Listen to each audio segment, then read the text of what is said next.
কি রে আদি, তোর ফুলটা তো সুন্দর, দে আমাকে দে। আমার ফুল তোকে দিব কেন? এটা তো আমি কিনেছি। তুই ফুল কেন নিছিস? তোর কি আছে? তুই কারে দিবি ফুল?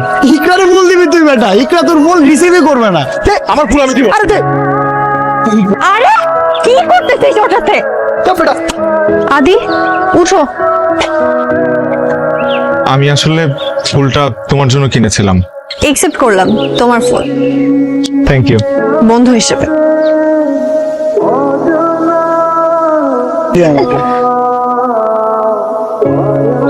তোর কি বিয়ে লাগছে নাকি? হ্যাঁ, নাম লিখছি ইকরা। যে মেয়ের নাম হাতে লেখা হয় সে মেয়ের না বিয়ে হয়ে যায়, যার হাতে লেখা হয় তার সাথে না, অন্যজনের সাথে। কেন করো এমন বলো তো? না, কি এটা? রুমাল। তুমি আমাকে কেন রুমাল দিচ্ছ? ফুলও না আমার। আমায়। আদি আমি তোমাকে কতবার বলেছি আমরা কি ফ্রেন্ড হয়ে থাকতে পারি? এর থেকে বেশি কিছু আমার থেকে আশা করো প্লিজ। নে, এটা তো দাদা আমাকে দিয়েছিল, এটা আমাদের বংশের অংশ। এটা ইকরাকে দিয়ে সরাসরি তোর প্রেম নিবেদন করবি, পারবি না? আমার সাথে আগে প্র্যাকটিস কর, প্র্যাকটিস কর, তারপরে ওখানে গিয়ে বলবি। ভাইয়া প্র্যাকটিস কর।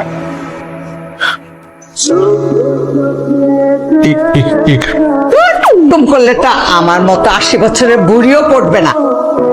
হ্যালো ইকরা। আমি না এখন একটু ব্যস্ত আছি, তোমাকে একটু পরে কল করি। না না না না, একটু তুমি নিচে নামতে পারবা? আমি তোমার বাসার নিচে। হ্যাঁ আদি বলো। ইকরা আই লাভ ইউ। বাবা আসছি। কিছু বললা?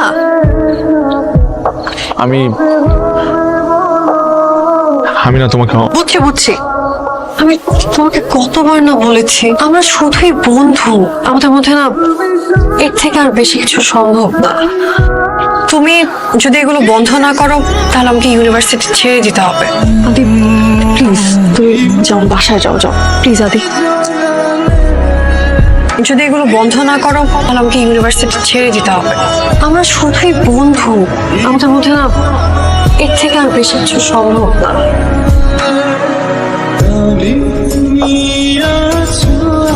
অন্তত যত তাড়াতাড়ি পারিস দেশে চলে আয়। ভাইয়ের অবস্থা খুব খারাপ, কয়েকটা ঘুমের ওষুধ খেয়ে ফেলেছে।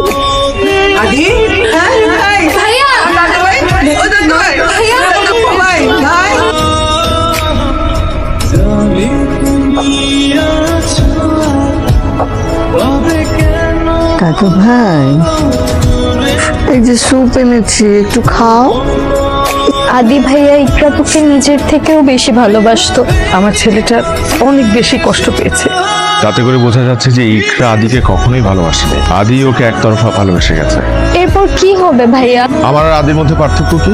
খুব একটা তো পার্থক্য নেই, মাঝে মাঝে তো আমরাও তোমাদেরকে আলাদা করতে পারি না। আমি যদি আদি হয়ে ভার্সিটি যাই, আমি যদি ইকরাকে অ্যাপ্রোচ করি। Great idea. কি মাথা খারাপ হয়ে গেছে? মা, নিজের ভাইকে এই অবস্থায় দেখলে কোনো ভাইয়েরই মাথা ঠিক থাকার কথা না। ইকরা মেয়েটা খুবই ব্রিলিয়ান্ট, মেয়েটার মধ্যে অন্যরকম একটা ব্যাপার আছে।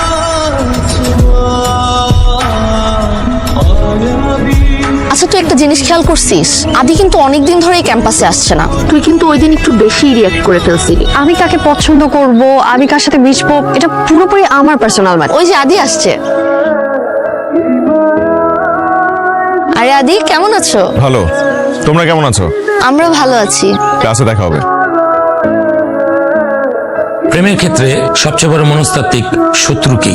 আজকের এই দুনিয়ায় একজন মানুষ হিসেবে কতটা ভালো সেটাকে আমরা গুরুত্ব দিই না। আমরা গুরুত্ব দিই সে দেখতে কেমন, তার অ্যাপ্রোচ কেমন। এটাই খেয়াল করতে ভুলে যাই যে আমরা সত্যিকারে সেই মানুষটাকে ভালোবাসি কিনা। Good. সিটি কর্পোরেশন কি তোর ময়লা পরিষ্কার করার দায়িত্ব দিছে? হ্যাঁ দিছে। তোদের মতো ময়লা আবর্জনা যদি দেশ থেকে লাথি মাইরা বাইর করে দিতে পারতাম, তাহলে দেশের মানুষ অনেক শান্তিতে থাকতে পারত। কি কয়? হ্যাঁ, লাথি মারবি? মা লাথি মার। মানুষ থাকেন। আসিফ নায়িকা চলে আসছে, প্রত্যেকবারের মতো এবারও ওকে সেভ করবে। আমাকে সেভ করার জন্য আমি একাই যথেষ্ট। মার।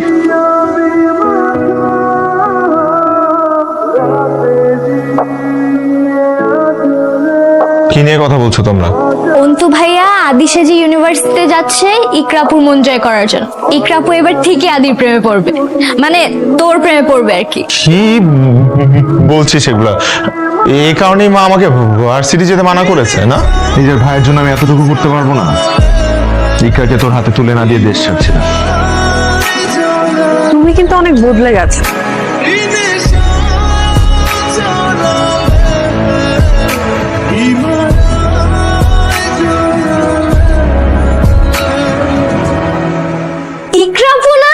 আমাকে চিনো? আমাদের এই বাড়ির প্রতিটা ইটও তোমাকে চিনে।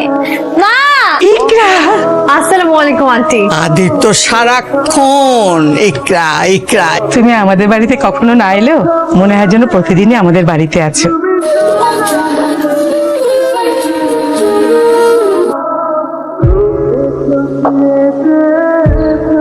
Thank you so much. আজকে সারাটা দিন আমার খুব ভালো কেটেছে। You're welcome. তোমাকে একটা কথা বলি, বলো না। এই কয়দিনে আমি রিয়েলাইজ করেছি তুমি আর 8-10 জনের মতো না, তাহলে আমি কেমন? একদম আমার মনের মতো। আমি চাই এবার ফ্যামিলির সবাইকে সামনে রেখে তুমি আমাকে আরেকবার রিডিংটা দাও। I love you, আদু। ভাই, আমি পাবো তো ইকরাকে? অবশ্যই পাবে। আমি সত্যি ওকে ছাড়া বাঁচবো না।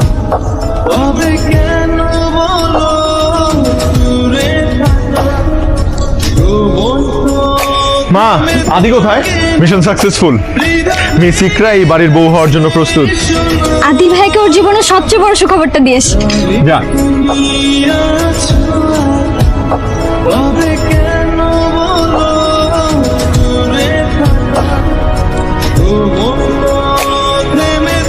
সৃষ্টিকর্তা মায়েদের চোখ এমন ক্ষমতা দিয়ে বানিয়েছে, সব ধরা পড়ে। কিসের মধ্যে কি বলছো মা? আমাকে সত্যটা বল। সত্য হচ্ছে ইকরা এখন আদির প্রেমে পড়ে গেছে। তোর চোখ দেখে আমি স্পষ্ট বুঝতে পারছি। আমার কাছে কি করে লুকাবি তুই? আমি ইকরার প্রেমে পড়ে গেছি মা। আদি ঠিকই বলতো, ইকরার কাছে গেলে ওকে ভালো না বেশি থাকা যায় না। আমার এই কথাগুলো তুমি কাউকে বলো না মা। আমি যে কাজের জন্য আসছিলাম ওই কাজ হয়ে গেছে। আদি ইকরাকে ভীষণ ভালোবাসে, ওরা একজন আরেকজনের সাথে অনেক ভালো থাকবে মা। তুমি ওদের বিয়ে ব্যবস্থা করো মা। আমি সব শুনেছি। এইসব কিছু না ভাই, কালকেই চলে যাব। আমি দেশ ছেড়ে কালকেই চলে যাবো মা, আমি কথা দিচ্ছি। সবাই মিলে তোর সাথে ইকরার বিয়ে ধুমধাম করে দিবে, তুই কোনো চিন্তা করিস। আমি তো ইকরাকে ভালোবাসি, কিন্তু ইকরা কি আমাকে ভালোবাসে? অবশ্যই ভালোবাসে। সেই ভালোবাসা কার জন্য? তোর জন্য। সেই ভালোবাসা আদির জন্য না। ইকরা প্রেমে পড়েছে আদি নামে এক অন্তুর সাথে। কিছু যায় আসে না তোর নাম আদি না কি অন্তু, ও ভালোবাসে তোকে। ভাই, তুই ব্যাপারটাকে এত জটিল কেন করছিস ভাই? তুই ওর সাথে সুখী হবি। এই বিয়েটা বলে আমরা তিনজনে অসুখী থাকবো। তুই বিদেশে বসে কাঁদবি। প্রথম থেকেই জানতাম এরকম একটা ঝামেলা হবে। এটার একটাই সমাধান মা। অন্তু ভালোবাসে ইকরাকে, ইকরাও তো অন্তুকেই ভালোবাসে। তুমি ওদের বিয়ে দিয়ে দাও। তুই কি নিয়ে থাকবি? বিদেশ চলে যাব দিদা। মা, তোমার একটা ছেলে তো বিদেশ থাকতো, আমি না হয় এখন ওই ছেলেটা হয়ে থাকবো। কিন্তু তুই তো ইকরাকে ভালোবাসিস। ইকরাকে তো অনেকেই ভালোবাসে, কিন্তু ইকরা বেছে নিয়েছে তোকে।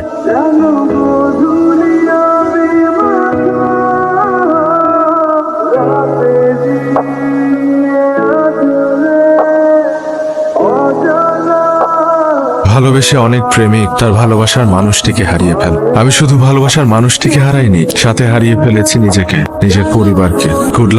গুড লাক ইকরা।